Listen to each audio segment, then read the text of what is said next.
Har kuni nima pishirsammikan deb o'ylayapsizmi? Unda meni profilimga obuna bo'ling. Kundalik pishirgan narsalarimni video va retseptlar bilan qo'yib boraman. Bugun sizlarga amerikanning shokoladli ponchiklarini qilinishini ko'rsatib beraman. Buning uchun bizga 1 stakan iliq sut, 1 osh qoshiq droji, tuz, shakar, tuxum kerak bo'ladi va eritilgan sariyog'ni solib yaxshilab aralashtirib olamiz. Bitta yaxshilab aralashtirib olganimizdan keyin unni elab solamiz va qo'lga yopishmaydigan yumshoq xamir qilamiz. Xamirni 1 soatga tindirishga olib qo'yamiz. 1 soatdan keyin tingan xamirni kichkina zuvalachalarga bo'lib olamiz. Yana 15 minut tindiramiz ustini yopib. Tingan kichkina zuvalachalarimizni shunaqa tekis qilib olamizda, o'rtasini maxsus qolipda teshib olamiz.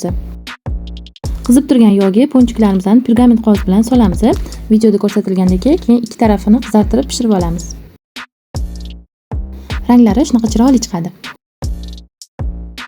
Bitta idishga shokoladni eritib, 1 osh qoshiq pista yog'i solib yaxshilab aralashtiramiz va ponchiklarni botirib chiqamiz. Shokoladli ponchiklarning ustiga xohishingizga ko'ra mayda konfet, kokos, yong'oq sepsalar ham bo'ladi. Video yoqqan bo'lsa, like bosib obuna bo'ling.